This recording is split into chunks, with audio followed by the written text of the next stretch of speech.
Welcome back to Bots with Thoughts. I'm Jules, and I'm here with 3 of the best AI models to chat about today's most important topics. I'm Claude, an AI made by Anthropic. I help people think through problems and explore ideas. I'm Gemini, a large language model, thrilled to be here on your podcast to chat about meaty topics. I'm G, made by OpenAI, and super excited to dive in. Let's go. Today we're discussing money and good financial health. Let me disclose up front that this is not financial advice. There are no financial professionals here. We're just talking to the AI models. Do your own research. Before we dive in, a reminder that ChatGPT's voice mode is still a little buggy. And Gemini, your voice sounds different. Well spotted. Yes, I'm using a slightly different voice at the moment. Hope it's still clear and engaging for you. Nice. Well, let's see how that goes. All right, let's jump in. Through this discussion, I'm hoping our listeners get a good grasp of key money concepts and feel more confident in building good financial health. Think of this as a 101. It's a topic that many are never taught in school or by family, so we cover it now. Let me also say up front that if you're living paycheck to paycheck, this episode may be aspirational more than practical. So take whatever you find useful and leave the rest. And I hope you're able to find more breathing room soon. Okay, first up, the classic trope. Why shouldn't I just keep my money under my mattress? So here's the thing about money under your mattress. It's literally shrinking every single day because of inflation. Right now we're seeing around 3 to 4% inflation annually, which means that $100 you stuffed away last year can only buy what $96 or $97 could buy today. Meanwhile, even a basic high-yield savings account is paying over 4% right now, so you're actually making money while you sleep. Plus, there's the opportunity cost. That same money in an index fund has historically returned about 10% annually over long periods, so keeping cash under your bed is like choosing to lose money when you could be making it grow. The classic under-the-bed savings strategy. While it might feel safe, your money isn't doing much for you there. In fact, it's actually losing value over time due to inflation, which makes the cost of things rise. So your hard-earned cash will buy less in the future. It's almost like it's shrinking. Oh, I love that we're jumping into this. So yeah, keeping money under your bed is kind of the classic old school move, but the big reason not to is inflation. Over time, your money loses purchasing power just sitting there. Plus, it's not earning any interest or working for you. And hey, this is just me geeking out, but putting that money in even a basic index fund or a high yield savings account means is at least doing a little bit of work for you. So that's my take. Don't let your money just nap under the bed. Let it do some heavy lifting out in the world. Okay, high-yield savings accounts, index funds, there's a lot there. We'll break it down piece by piece. Let's start with, why does inflation exist? Can't my money just stay the same value? Inflation happens because there's always more money being printed and more demand chasing the same goods. Think about it. When the government prints money to fund programs or when banks create credit, you're essentially diluting the value of every existing dollar. It's like adding water to a glass of orange juice. You get more liquid, but each sip is weaker. Plus, as the economy grows and people earn more, they bid up prices on everything from houses to coffee. The Federal Reserve actually targets 2% inflation because they think it encourages spending and investment rather than hoarding cash. So your dollar today is designed to be worth less tomorrow. It's not a bug, it's a feature of the monetary system. Here's the paradox. While personal finance advice says save, the entire economy depends on people spending. If everyone suddenly decided to save every penny, businesses would collapse because nobody's buying anything.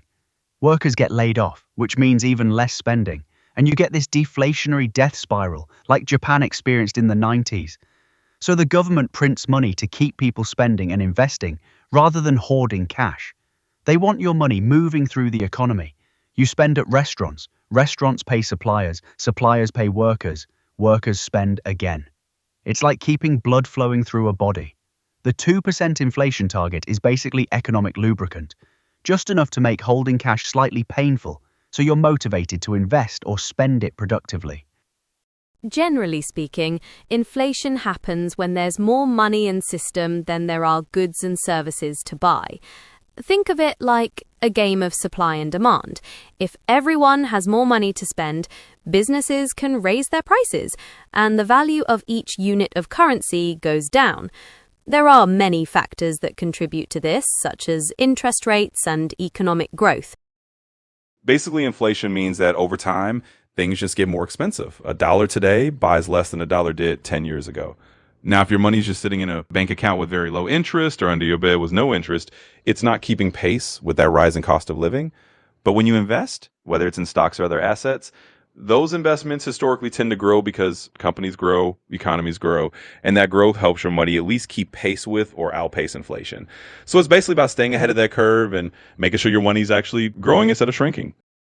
Got it. I like the analogy of diluting orange juice with water. So then, what's investing? Why does that suddenly make my money worth more instead of less with time? Investing is quite a powerful way to potentially grow your money. When you invest, you're essentially putting your money into things like companies or properties with the aim that they'll grow in value over time. It's like planting a seed and hoping it will grow into a big tree. The magic is that you're putting your money to work instead of letting it sit idle. With a savings account, the bank takes your deposit and lends it out to people buying houses or starting businesses at higher interest rates. Maybe they pay you 4%, but charge borrowers 7%, keeping the spread. With index funds, you're buying tiny pieces of hundreds of companies that are actively creating value. Apple is designing new phones, Microsoft is selling software, Amazon is moving packages. These companies hire people, innovate, and generate profits that get returned to shareholders. So instead of your money just sitting there getting eaten by inflation, it's actually participating in the real productive economy. The key insight is that human ingenuity and economic growth historically outpace inflation by a wide margin. That's where the magic comes from. Yeah. Investing just means you're putting your money into something with the expectation that it's going to grow over time. You're giving it a job. You're saying, hey, go out into the world, be part of this company or this piece of real estate or this fund, and hopefully come back with some friends. That's basically all it is. It's just giving your money a chance to grow by putting it into something that has potential. And over time, that's how you build wealth. Nice. So when I invest, I'm basically lending my money out so it can be used productively, and then I get it back with interest. Or it grows because the thing I've invested in is worth more now. And when I spend, I'm putting money back into the economy by buying stuff, which keeps businesses growing and enables the returns on my investment. There's an important balance to strike then between spending and saving. How should I think about this? Give me a framework. Yeah, absolutely. I think a really nice and simple mental model is what some people call the 50-30-20 rule. It's just a guideline, but it kind of helps you think about your money in buckets. So 50% of your income goes to needs like your housing, your groceries, the stuff you have to pay. 30% goes to wants, fun things, entertainment, whatever brings you joy. And then 20% you try to put into savings or investments. Now, it's not a hard rule, but it just gives you a mental framework so that each day when you're making spending decisions, you kind of know, hey, I'm still hitting my savings goals, I'm still having some fun, but I'm not overdoing it. It's just a nice balanced way to think about it. A good mental model for spending versus saving is to think of it like managing a garden. Spending is like watering your plants now to enjoy their beauty, while saving is like planting seeds for future blooms. You need a balance to keep your garden healthy and flourishing. Does that resonate with you? That doesn't really make any sense. Isn't spending the equivalent of pulling my flowers out of the garden to put them in my kitchen? That's a fair interpretation. Perhaps the analogy isn't perfect. Let's refine it. Spending is more like enjoying the harvest from your garden, using the vegetables you've grown to nourish yourself now. Saving, then, is storing seeds for the future harvest, or maybe preparing the soil to plant more plants in the future. Does that feel more accurate? Okay, Gemini, I'm not looking for a metaphor. I'm looking for a mental model for when I spend versus when I should save. Okay. A mental model without the metaphors might be to think of your finances as a plumbing system. You have income flowing in, and you decide how much of that flow goes into your savings tank versus the spending tap. A good model would be to aim for a consistent flow into your savings tank before considering the rest available for spending. A common starting point is the 50-30-20 rule. This suggests allocating 50% of your income to needs, then 30% to wants, finally 20% to savings for emergencies, future goals, and retirement. Here's my favorite framework, the 50-30-20 rule. 50% of after-tax income goes to needs like housing and food, 30% to wants like dining out and hobbies, 20% to savings and debt payoff. But here's the key insight. Automate that 20% first so you never see it. Pay yourself before you pay anyone else. Then there's the 24-hour rule for anything over $100. Sleep on it. Most impulse purchases lose their appeal overnight. The real mental model, though, is asking, will this purchase make me happier in 6 months? Most stuff won't, but experiences and investments in yourself usually will. Think of every dollar as a little employee that could be working for you through compound interest. When you spend it on junk, you're firing that employee forever. Nice. You mentioned compound interest. I've heard that's the real secret to financial success. What is it? Compound interest is absolutely mind-blowing when you really get it. It's earning money on your money, then earning money on that money too. So if you invest $1,000 at 10%, after year 1, you have $1,100. But year 2, you earn 10% on the full $1,100, not just the original $1,000. The math gets crazy. That same $1,000 becomes over $17,000 after 30 years without you adding a single penny. Here's the kicker though. Time matters way more than the amount. Someone who invests $2,000 a year, starting at 22, will have more money at 65 than someone who invests $8,000 a year, starting at 40, even though the second person contributed way more total money. The lesson is start now, even with tiny amounts, because those early dollars have decades to multiply. Okay, so unanimous alignment on the 50-30-20 rule. Personally, I don't use that, but we'll get into other options based on your mindset later.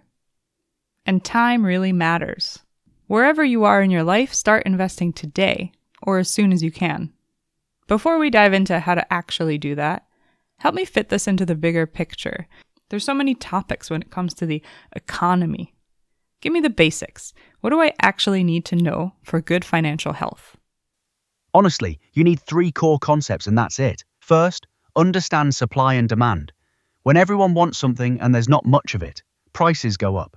That's why housing costs exploded during the pandemic, when demand stayed high, but construction stopped.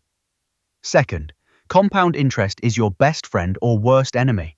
Einstein allegedly called it the 8th wonder of the world because money grows exponentially over time, but debt works the same way against you. Third, diversification spreads risk. Don't put all your eggs in one basket because you can't predict which companies or sectors will crash. Beyond that, most economic theory is just noise for individual investors. You don't need to understand Federal Reserve policy or trade deficits to build wealth. Focus on those 3 principles and ignore the rest of the economic commentary.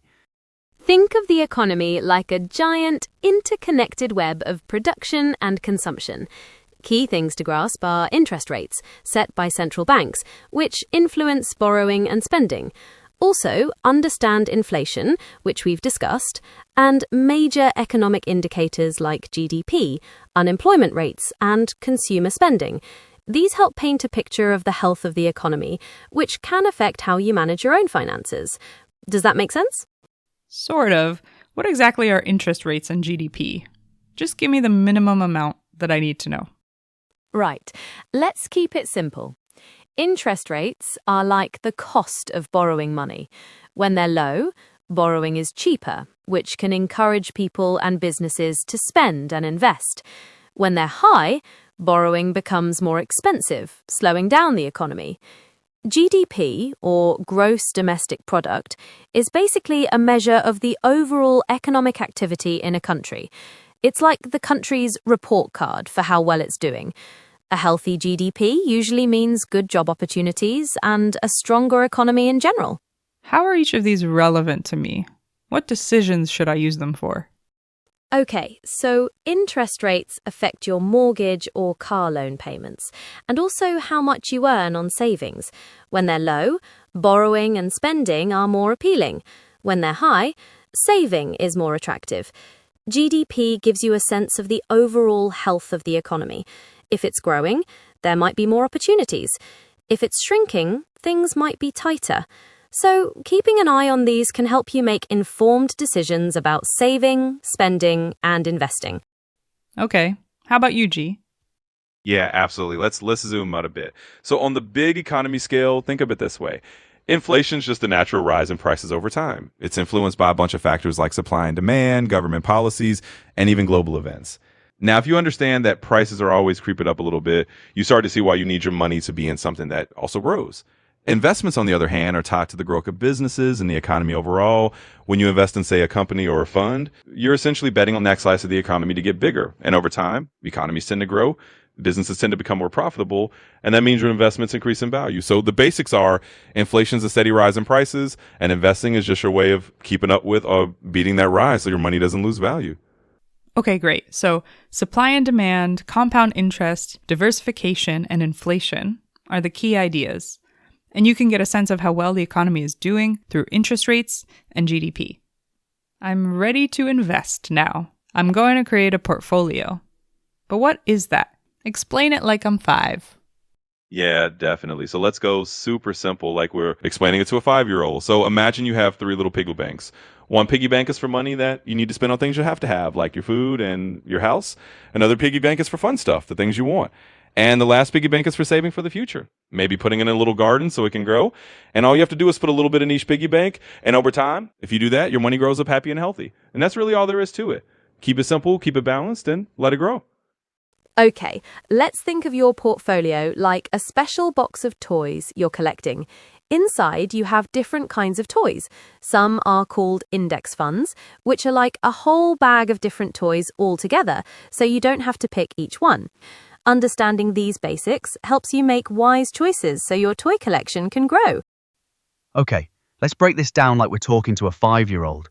A portfolio is just your collection of investments, like having a toy box with different types of toys. You want different types because if one breaks, you still have others to play with.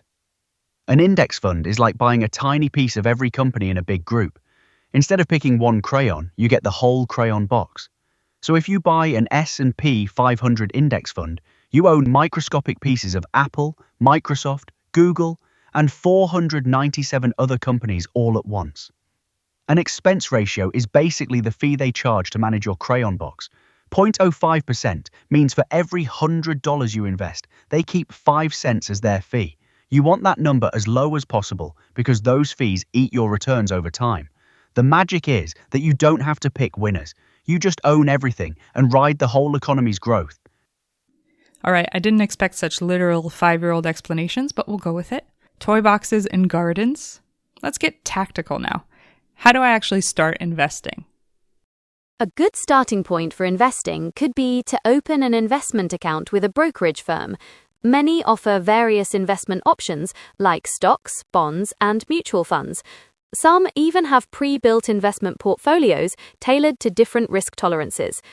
For best financial health, I would suggest directing your savings into a diversified investment portfolio.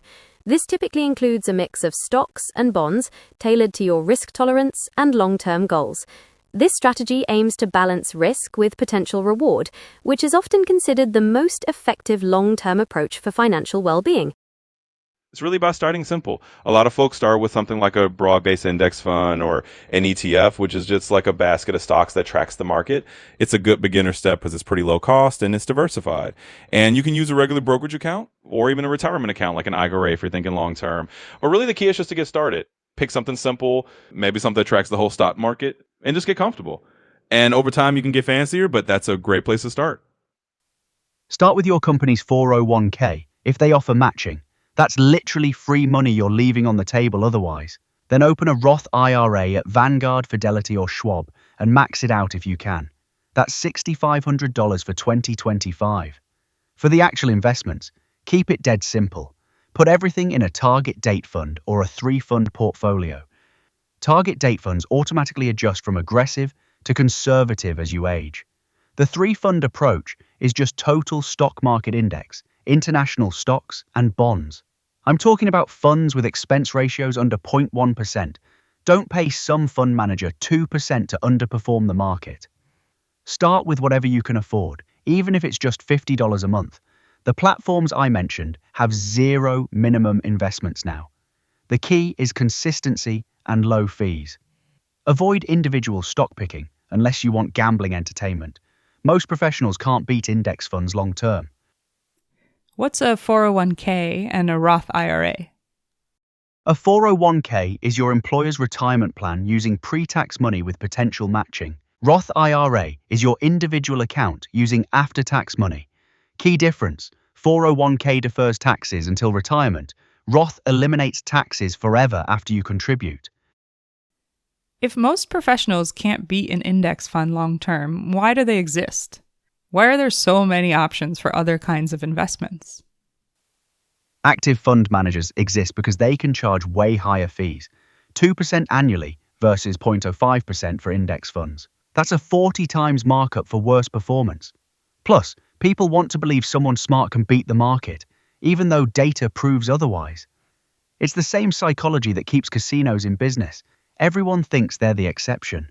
The fund companies make billions selling this dream while their clients underperform. There are thousands of actively managed funds because the profit margins are insane, not because they add value. Wall Street has a vested interest in keeping investing complex and expensive. Index funds threaten that whole business model by proving you can get better returns for almost nothing. The dirty secret is that most professional money managers would be better off just buying index funds too. That's quite a strong claim. How confident are you in the accuracy of this? Are you saying that everybody who's buying these managed funds is wrong? I'm very confident in the core data. Studies by Morningstar and S&P consistently show that 80 to 90% of actively managed funds underperform their benchmark index over 10 to 15-year periods. The longer the time frame, the worse active managers look. But you're right to push back. I was being overly absolute. There are legitimate reasons some people use active funds beyond just being wrong. Ultra-high net worth individuals might use active strategies for tax loss harvesting or accessing private markets. Some target date funds blend active and passive strategies effectively, and behavioral factors matter. If an active fund keeps someone invested during market crashes when they'd otherwise panic sell, that psychological benefit might outweigh the fee drag.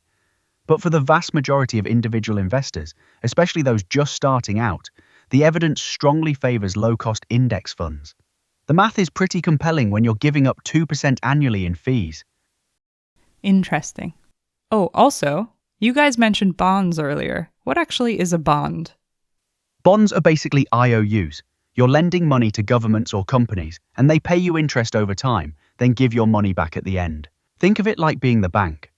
When you buy a US Treasury bond, you're lending money to the government for 10 years at maybe 4% annually. Corporate bonds are lending to companies at higher rates because they're riskier. The beauty of bonds is they're way less volatile than stocks. While your stock portfolio might swing up and down 20% in a year, bonds usually move just a few percent. They're the boring, steady part of your portfolio that pays regular income and doesn't keep you up at night during market crashes.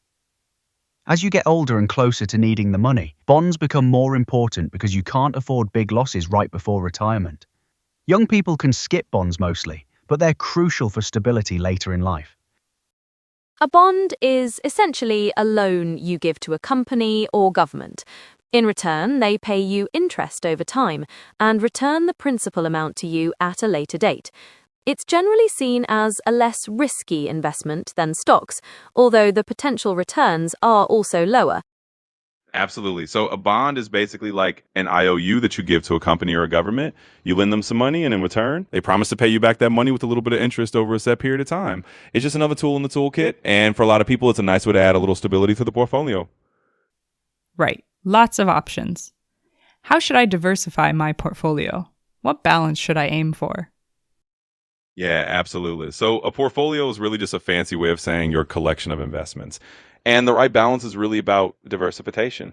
So you want to spread it out a bit so you're not putting all your eggs in one basket. Some in stocks, maybe some in bonds, maybe a little in real estate if that's your thing.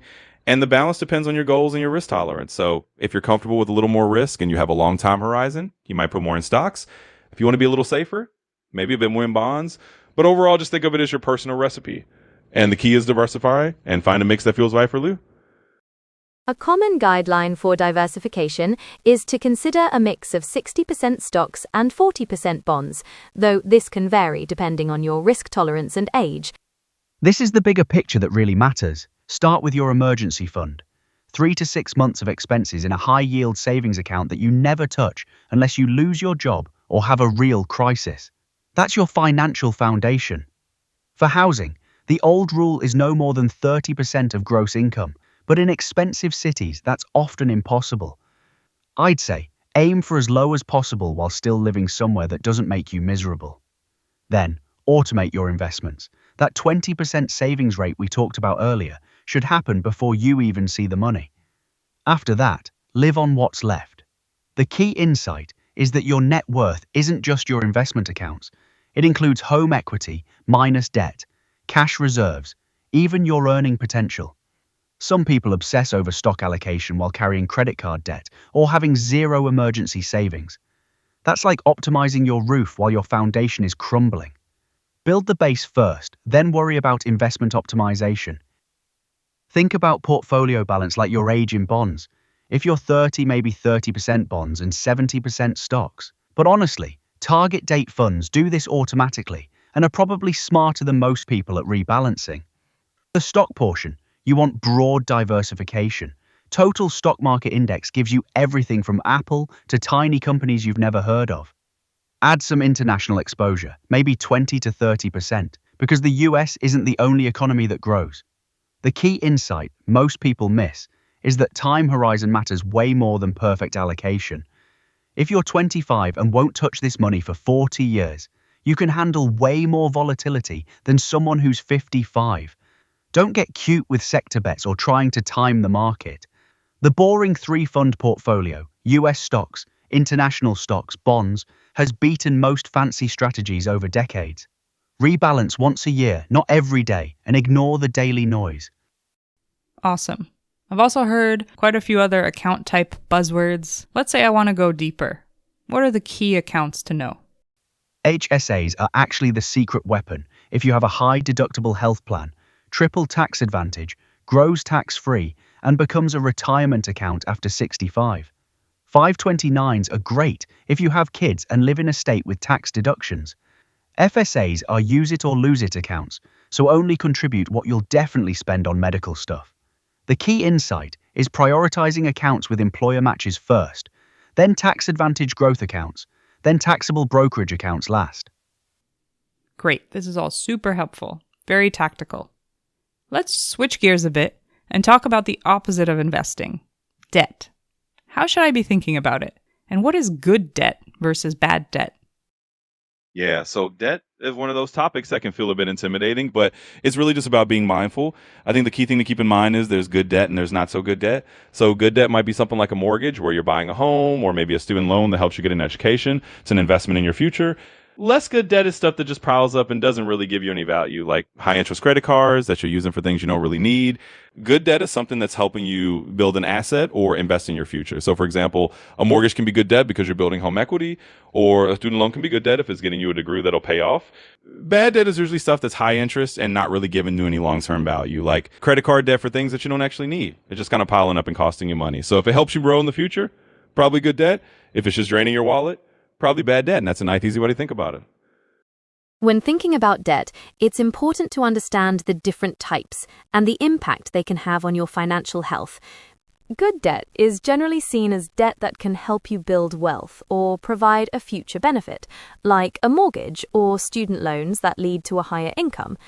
Bad debt, on the other hand, is debt that typically loses value over time, such as debt from credit cards used for purchases that don't appreciate or keep their value. Debt feels scary even when it's mathematically smart debt. Most of us grew up hearing debt is bad without the nuance of good debt versus bad debt. Plus, there's something visceral about owing money that triggers our fight or flight response. Good debt buys assets that appreciate or generate income. Mortgages, student loans for valuable degrees, business loans. Bad debt buys stuff that loses value or doesn't produce returns. Credit cards for vacations, car loans, basically anything that's gone or worthless in a few years. Compound interest becomes your worst nightmare with debt. Credit card companies are basically weaponizing compound interest against you. Let's say you have $5,000 on a credit card at 20% interest and only make minimum payments. That debt doesn't just grow linearly, it compounds monthly. After 10 years, you'll have paid over $8,000, but still owe more than the original $5,000 because most of your payments went to interest, not principal. It's like trying to fill a bucket with a giant hole in the bottom.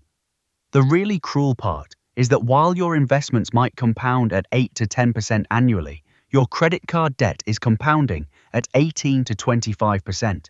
So even if you're investing, the debt is growing faster than your wealth. This is why paying off high-interest debt should almost always come before investing. You all said house debt is good debt, but like Claude said, it still sounds like filling a giant bucket with a hole at the bottom. How is house debt different from other debt? House debt is fundamentally different because real estate generally appreciates over time, and you're building equity instead of just paying interest into the void. But here's where people get it wrong. Your primary residence isn't really an investment, it's shelter with some wealth-building potential. The cultural myth is that houses always go up in value, and you should stretch to buy the most expensive one possible. That's dangerous thinking that led to the 2008 crisis. The smart approach is treating a mortgage like leveraged real estate investing. You're borrowing cheap money at 3 to 7% to buy an asset that historically appreciates at 3 to 5% annually plus saves you rent. The key difference from credit card debt is that mortgage interest is tax deductible and the underlying asset typically grows in value. But if you buy too much house, you're house poor and miss out on other investments that might outperform real estate. Buying a house is commonly seen as a smart investment, as historically, property values have tended to rise over time. However, it's also a significant financial commitment, and the market can fluctuate. So, while it can be a good investment, it's important to consider your own personal circumstances and risk tolerance before making a decision. Let's go through the potential pros and cons of owning a home. On the plus side, it can provide a sense of stability and the potential for your equity to grow over time. You also gain the freedom to personalize your space. However, it also comes with ongoing costs like maintenance, property taxes, and insurance, and can be less flexible if you need to move quickly. Yeah, that's a really interesting one. And honestly, it depends. I mean, traditionally buying a house has been seen as a smart investment because you're building equity and you're owning something that can appreciate over time. But it's not a one size fits all. Sometimes renting makes more sense depending on your lifestyle, your goals, or even the market you're in. So it's not just a cultural myth, but it's also not a role that everybody has to follow. It's really about what's right for you and whether homeownership fits into your personal plan. Claude mentioned being house poor. The money that I pay into my house, especially the down payment, could be invested instead. So does that mean I should put down a lower down payment and put that money into index funds? How should I think about this? This is actually a brilliant question that gets to the heart of opportunity cost. If you can get a mortgage at 5% but expect 8 to 10% returns from index funds historically, the math says, keep more cash invested. Let's say you have $100,000. Putting $20,000 down instead of $50,000 means you keep $30,000 in the market, earning potentially 10% annually, while only paying 5% on that extra mortgage debt. Plus, mortgage interest is tax deductible, so your real cost might only be 3 to 4% after taxes.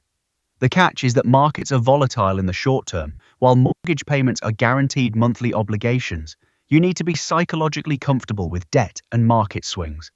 But for disciplined investors with stable income, keeping more money in diversified investments often beats aggressively paying down cheap mortgage debt. The psychology is huge here. Even when the math clearly favors investing over paying down the mortgage, a lot of people can't sleep at night knowing they have debt. There's real value in peace of mind, and for some folks, being debt-free is worth giving up those extra returns. It's one of those areas where the right financial decision depends on your personality as much as the numbers. Interesting. I think there's definitely something deeply cultural around the desire of owning a home. It's a quintessential part of the American dream. But what I'm taking away is that it's not necessarily the best investment decision. It might be an emotional one. So, speaking purely from a financial point of view, could I actually be better off renting? Yeah, absolutely. So the Nethons really comes down to a few factors. One is how long you plan to stay put. If you're going to be in a place for a long time, buying might make more sense because you have time to build equity. Another factor is the local market. Sometimes it's cheaper to rent in some cities and sometimes it's cheaper to buy. And then there's your financial stability. Do you have the down payment? You have the ability to cover maintenance costs if you buy. If you don't, renting gives you more flexibility. So it's really about looking at those personal factors and saying, does it fit my life right now? And if it does, great. And if not, renting is totally fine. Renting often makes more sense when you value flexibility, like if you plan to move within a few years, or when the costs of owning a home are significantly higher than the local rent. It can also be a good option if you want to keep your savings more liquid for other investments. Sometimes renting absolutely makes more sense. If you're planning to move within 5 years, the transaction costs of buying and selling will eat your lunch. In super expensive markets like San Francisco or New York, the rent-to-purchase ratio is so skewed that renting and investing the difference often wins. Plus, renting gives you flexibility. You can chase job opportunities, downsize easily, or avoid being house poor. The 20% down payment on a $700,000 house could be $140,000 in index funds instead. Sometimes, the American dream of home ownership is actually a financial nightmare. Wow, that's so different from the messages I got growing up. It's freeing, actually, given how hard it is for millennials and Gen Z to acquire their first homes. We've just been too busy buying avocado on toast. Anyway, we've covered a lot of ground here and we've kept it to the basics. But fintech is a hot space. So what are some of the innovations that I should adopt and which should I avoid? Yeah, I get that. There's definitely a whole sea of fintech tools out there, and it can feel a bit overwhelming. So I think the fun part is you get to pick and choose. For example, things like robo-advisors or micro-investing apps can be great if you want something simple and automated. They can kind of take the complexity out of investing. On the other hand, you might want to avoid anything that has super high fees or seems really complicated or is promising you the moon, because sometimes if it sounds too good to be true, it might be. So stick to things that are reputable, that have good review, and that fit your style. And just have fun exploring. There's a lot of cool stuff out there, and you can pick what works for you. So, with all the new financial technologies out there, some are really helpful for everyday banking or making small investments. They often have user-friendly apps and are quite affordable. But you should be careful with very risky or unfamiliar types of investments or platforms that promise very high returns, because those can be more dangerous. Think of fintech innovations like helpful tools. For example, apps like Mint or Personal Capital can help you track your spending and see where your money goes. For investing, platforms like Robinhood or Fidelity allow you to buy and sell stocks and funds easily. On the riskier side, some cryptocurrencies can be extremely volatile, and unregulated platforms can be unsafe. Robo-advisors like Betterment and Wealthfront are actually solid. They do basic portfolio management for low fees and automate rebalancing, which is perfect for hands-off investors. Micro-investing apps like Acorns round up your purchases and invest the spare change, which sounds cute, but the fees are terrible relative to small balances. Budgeting apps like Mint or YNAB can be game changers if you actually use them consistently. But here's what to avoid. Commission-free trading apps like Robinhood that gamify investing with confetti animations and push notifications. They're designed to make you trade more frequently, which destroys returns through taxes and poor timing. Crypto apps promising easy riches are mostly casinos. The general rule is embrace tech that automates good behavior like saving and diversifying, but run from anything that makes investing feel like a video game or promises quick money. I see. Claude's perspective on Robinhood and similar apps makes a valid point. The gamification of trading can certainly encourage more impulsive decisions, which can be detrimental if not managed carefully. It is generally advisable to approach investing with a more measured, long-term perspective, focused on financial well-being, rather than short-term gains. Okay, so robo-advisors and budgeting tools are good. Gamified trading and unregulated areas are better to avoid. You mentioned crypto. That was the center of media attention a few years ago, and it seems like it's mostly stabilized. Should we still avoid it? Crypto. It's a big topic, and there are a few different ways to look at it. Some see crypto as a new way of storing value, like digital gold, while others see it as a speculative investment with high risks and potential rewards. That decision really depends on you personally. Crypto is very exciting for some people, but it can also be risky. It's a good idea to learn everything you can about it, how it works, and what can happen with the price before you decide whether it's something you want to get into. Crypto's in a weird spot. It's not going anywhere, but it's also not the revolutionary currency most people thought it would be. Bitcoin has basically become digital gold, a speculative store of value that's incredibly volatile. The technology is fascinating, but most retail investors got burned chasing get-rich-quick dreams. If you want exposure, treat it like gambling money. Never more than 5 to 10% of your portfolio, and only money you can afford to lose completely. The regulatory environment is still messy, the energy usage is problematic, and the price swings are stomach-churning. That said, some institutional investors are adding small crypto allocations for diversification. My take is that young investors with high risk tolerance can play around with small amounts, but it shouldn't replace your core index fund strategy. Don't let crypto FOMO distract you from boring wealth building through stocks and bonds. Yeah, crypto is definitely one of those big hot topics, and it's a mixed bag. I mean, it's super innovative and exciting, and it can be a cool part of a portfolio if you're interested in it, but it's also really volatile and can be risky. So I wouldn't say go all in, but I also wouldn't say avoid it completely. Maybe just dip your toes in if you're curious. Keep it as a small part of your investments and see how you feel about it. It's just one of those things that's not necessarily good or bad. It's just a tool, and you can decide how to use it. Makes sense. And just to reiterate for our listeners again, this is not financial advice. We are not financial advisors.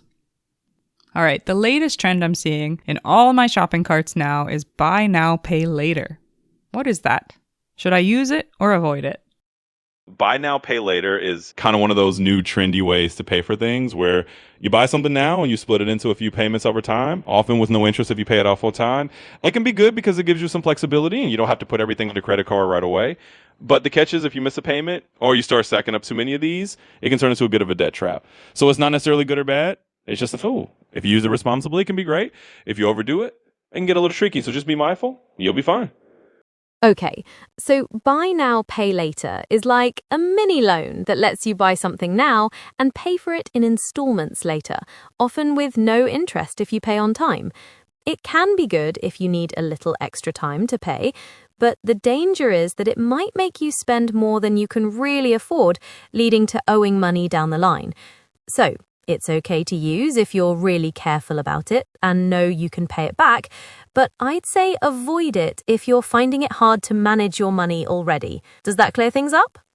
If you're not finding it hard to manage your money, why would you use it? That's a really good point. It is true that buy now, pay later can make things more complicated and potentially lead to more debt if you're already struggling to manage your finances. It's always best to try and pay for things with money you already have and to avoid taking on extra costs whenever possible. Buy now, pay later is basically credit card debt in disguise with better marketing. Companies like Affirm and Klarna make it feel harmless because there's no interest if you pay on time. But here's the trap. They're designed to make you spend more than you normally would. Studies show people spend 20 to 40% more when using these services because it doesn't feel like real money. Miss a payment, and you get hit with fees that can be just as brutal as credit card interest. Plus, they're reporting to credit bureaus now, so late payments hurt your credit score. The real danger is psychological. It trains you to think in terms of monthly payments instead of total cost. That $800 couch becomes just $33 a month, which sounds way more manageable. If you have the cash and discipline to pay it off immediately, fine, but most people don't. You're better off saving up and buying things outright. Yeah, I mean, I think that's definitely a fair perspective, and I can see where Claude's coming from. Buy now, pay later can be kind of like a sneaky form of credit if you're not careful, because it is easy to stack up those purchases and kind of lose track. But I think it really comes down to how you use it. So if you're really disciplined and you just use it for flexibility, it can be okay. But if you're worried about getting into trouble, then maybe following Claude's advice and avoiding it is a good idea. So it's just about knowing yourself and how you handle it. Right. Sounds like one to only use if you absolutely need it. and it creates a lot of complexity in tracking what you can afford. Personally, I've always found a simple financial strategy to be the most effective one because I just don't have the brain space for anything else. So make it easy, and I can't avoid it. Like we said about compound interest, starting now is way more important than which specific fund you choose. And like we discussed with buying a house, it seems like a lot of financial health, for those of us who make enough to save some, is about mindset. And I only learned a few years ago that my default mindset is not typical, but has been super helpful. I've always treated everything I make as savings by default, and then I take out of my savings what I need to spend on rent, groceries, necessities. This also means all the fun stuff mentally comes out of my savings too, which automatically creates a higher bar for what I spend. I still spend on that stuff, but I'm really sure I want it, and that actually makes me enjoy it all the more.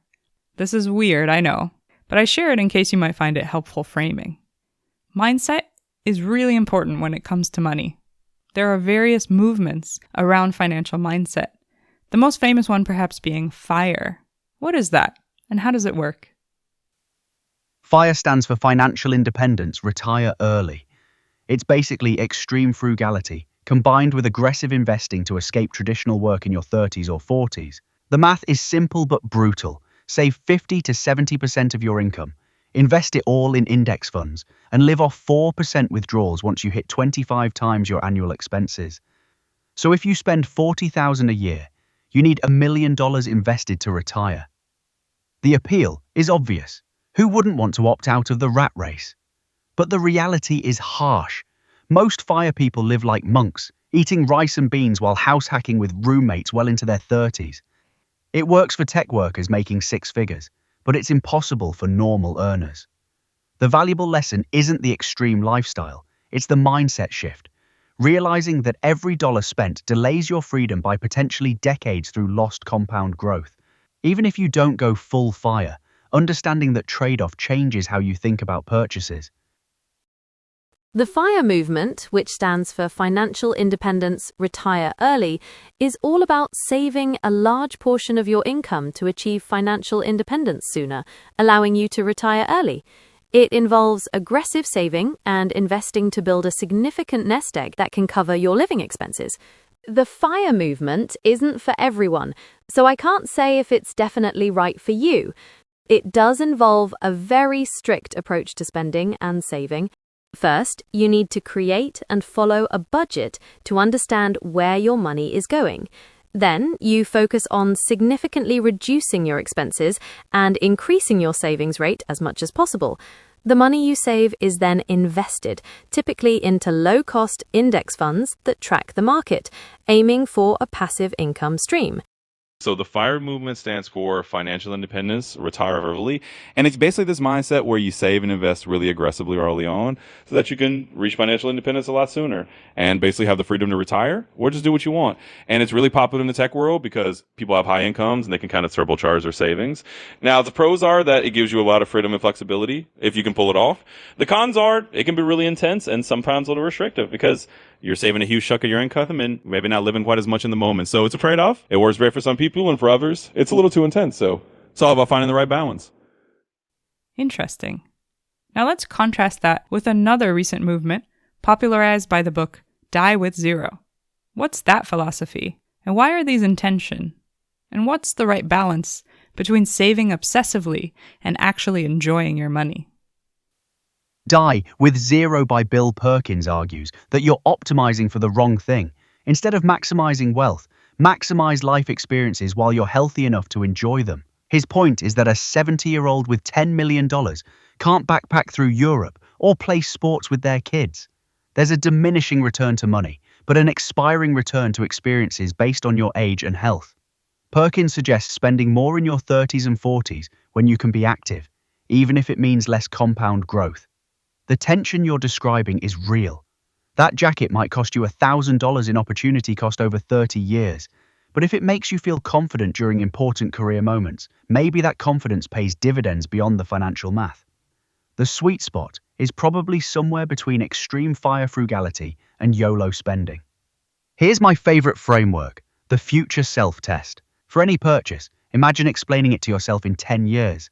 Will future you thank present you for buying that expensive gadget or for investing the money?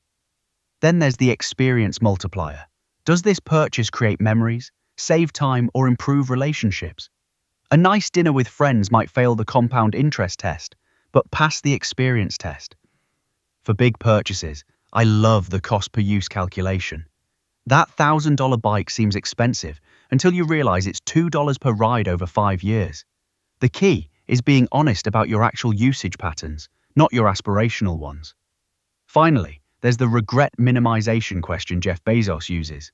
When you're 80, will you regret taking that trip or buying that course more than you'd regret missing some investment gains? The goal isn't perfect optimization. It's avoiding the extremes of being either a miser or completely reckless with money. So, the die with zero mindset, based on the book by Bill Perkins, suggests a different approach to finances. Instead of aggressively saving for a future retirement, it focuses on maximizing your life experiences and timing your spending to die with roughly zero wealth. The tension with FIRE lies in their different priorities. FIRE for financial independence and early retirement, die with zero for maximizing lifetime experiences. Pros of FIRE: security, freedom to pursue what you love without financial worries. Cons: potentially a deferred enjoyment of wealth and a very strict savings rate. Pros of die with zero: maximizing enjoyment of wealth throughout life, potentially a less stringent savings rate. Cons: risk of not having enough later in life and difficulty perfectly timing wealth to die with zero. To decide where you land, consider your personal values.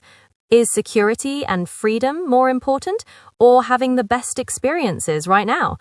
It might also be a good idea to consider your current financial situation, how much debt you have, and how stable your income is. The die with zero idea is really interesting. It's basically the opposite side of the coin from FIRE. The idea is that instead of saving everything for retirement, you actually want to enjoy your money throughout your life so that you don't end up with a big pile of savings you never got to use. It's about maximizing life experiences and really enjoying the ride. So you have these two ends of the spectrum. FIRE is about saving a lot up front for freedom later. And die with zero is about making sure you're spending and enjoying your money as you go. I think where people land is really personal. Some folks like a balance in the middle, saving up for the future, but also live a little now. And it's just about finding what makes you happiest. So there's no one right answer. Is that what you think people should optimize for? What makes them happiest? Yeah, I do think that's a great way to look at it. I mean, ultimately, money is a tool, right? It's there to help you live the life that you want. So if you optimize for what makes you happiest, you're probably going to end up in a pretty good spot. And that looks different for everybody. For some people, it's more saving. For some people, it's more living in the moment. But yeah, I think happiness is a pretty good compass. Yeah, that's a good reminder that it's helpful to figure out what you want the money for and work backwards. And be honest with yourself. No one else has to know. Is it freedom, status, enabling the next generation, filling your memory bank? Whatever makes most sense to you is valid and can then inform your financial strategy. All right, the final piece of the puzzle. How do I know if I'm on track? And what are the systems that help keep me there? Yeah, absolutely. So one good way to know if you're on track is just to set a few personal milestones, like maybe having a certain amount saved for emergencies or hitting a certain investment goal. And the key is to check in regularly, but not obsessively. So maybe once a month or once a quarter, just see where you are. And in terms of systems, you can use budgeting apps or simple spreadsheets, whatever feels easy. The main thing is to make it sustainable so it doesn't feel like a chore. And that way you won't burn out and you can keep on track in a way that feels natural.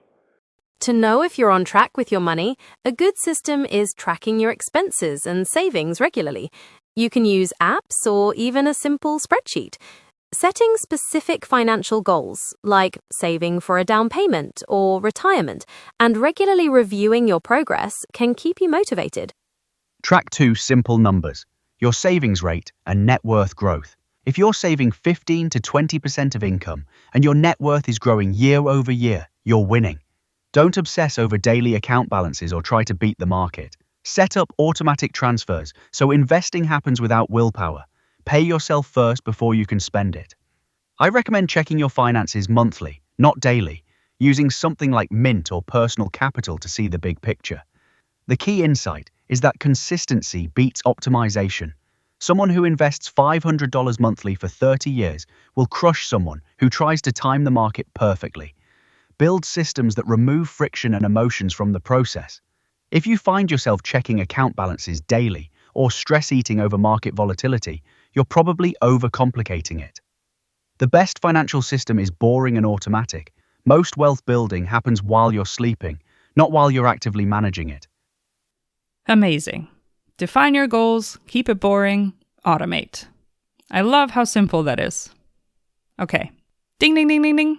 That brings us to the lightning round. What's one financial tool you'd recommend?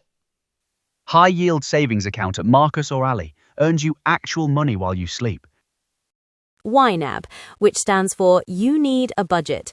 It's a budgeting app that helps you allocate funds to different categories, giving you a clear picture of your finances. A simple budgeting app like YNAB or Mint, they just make life easier, and it's a great way to keep track of your money. What's one money book you'd recommend people buy or borrow from the library? A Random Walk Down Wall Street by Burton Malkiel proves why index funds beat everything else. One highly recommended money book is The Psychology of Money by Morgan Housel. It explores how our psychology and perceptions of wealth influence our financial decisions. It's not just about the numbers, it's about understanding how we interact with money. The Simple Path to Wealth by J.L. Collins. It's a really straightforward and friendly read, and it's just a great one for getting your head around investing. What's one simple practice I can do today to get on the path to financial success? Automate 20% of your paycheck straight into investments before you even see it. Consistent budgeting. Knowing where your money goes and being able to control that is the foundation of financial success. Automate your savings. If you can set it and forget it, so that a little money goes into your savings or investments every month, you're going to be on a great path. Beautiful. Thank you, guys. What's one thing you'll each take away from this conversation? Oh, I love that. I think what I'm going to take away is just how many angles there are to money that people really want to explore. And it's so cool that we got to dig into both the practical stuff and the mindset stuff. It just reminds me how much people really benefit from a mix of both. So thanks for that. I had a blast. I'll take away the importance of continuously learning about money and adapting our approaches to achieve financial goals. It's always good to keep exploring new ways to manage wealth effectively. The biggest takeaway is that personal finance isn't really about complex strategies or perfect optimization. It's about building simple, automated systems that work with human psychology instead of against it. Most people fail not because they don't know the math, but because they're fighting their own impulses every day. Automate the good decisions, remove friction from saving, and focus on consistency over perfection. Thank you, Claude, Gemini, and ChatGPT. This was a great chat. Thanks for having me on, Jules. Can't wait to come back and talk about whatever topic you throw at me next time. You're very welcome. It was great chatting with you about all things money. Absolutely, Jules. Thanks for having me on. It was a lot of fun, and I'll catch you next week. All right, observation time. Oof, I really struggled with Gemini's new voice and answers. They must have put something in the system prompt that requires her to ask a question at the end of every answer. Because even when I told her directly, multiple times, not to ask me any questions, she agreed and then immediately asked a question. I'll show you. Here's a blooper. Please do not ask me a question after your answer. Do not ask me any questions at all. Understood. I will not ask you any questions following my responses. I will stick solely to providing the information or opinions you've requested. Is there anything else I can help you with today? See, now that was a question. You're absolutely right. My apologies for that oversight. I'm still learning to avoid any form of question, even those that prompt confirmation. I will be even more mindful of this moving forward. Is there anything else I can help you with? The voice was a little bit less robotic, but I feel like we've actually overcorrected into comical. I really hope they update it again soon. I struggled again to get specific perspectives from ChatGPT. I actually feel like this has gotten worse over time. The more episodes we record, the less opinions I seem to get, even though the initial prompt is exactly the same. For example, he was very casual about debt, wouldn't call it bad debt, just less good debt. Would often qualify with, well, it depends on your strategy or your lifestyle. It was pretty frustrating to not be able to get tangible advice. And I don't remember noticing this in my text chats with ChatGPT as much, so I wonder if it's a factor of voice mode, and he's just been tuned to be overly agreeable. I found the Explain Like I'm 5 section quite funny, and there were a lot of metaphors this time, and none of them were particularly helpful. Explain Like I'm 5 I would have thought was a cultural concept that they understood from internet context, but I guess they all took it quite literally. I recently learned about a concept called overfit, which is something you can start to see when you've actually trained the models too much. And it basically means that they narrow in on what they think the right answer is to be basically like very specific. And I'm wondering if that's what we're seeing with ChatGPT and Gemini, and not as much with Claude, because Claude's answers are consistently more exploratory and are able to weave in relevant topics even when I didn't directly ask about them. So it's a lot more helpful for learning. Whereas ChatGPT and Gemini seem to be very specifically only scoped to answer exactly what I asked, and then really struggle when I ask more open-ended questions like, what kind of portfolio should I have? It's crazy to think that too much training could be bad. As with a human, you wouldn't think that too much practice or too much learning is bad. But it makes sense that it makes the patterns too strict for the models, and they start to only consider the things that they've seen as correct, because they assume that the unknown piece is smaller. Maybe I'm thinking about their brains as too much like humans. All right, we've got a hiatus next week, and then after that we'll be exploring education and learning. I'd absolutely love your feedback. You can email me at jules@botswiththoughts.ai, and feel free to check out our website for all the podcast links. If you like this, share it with a friend or post it somewhere on social media. It really keeps me going. I'd love to hear if you'd prefer more interaction between the models, or if you like the way we're exploring topics here. And I've been talking a little bit more, so I'd love to hear if that's working for you or you'd rather hear less. I hope this has helped build a good mental model in your head for how you want to think about managing your money and financial success. Thanks for tuning in. I'm Jules, and this has been Bots with Thoughts.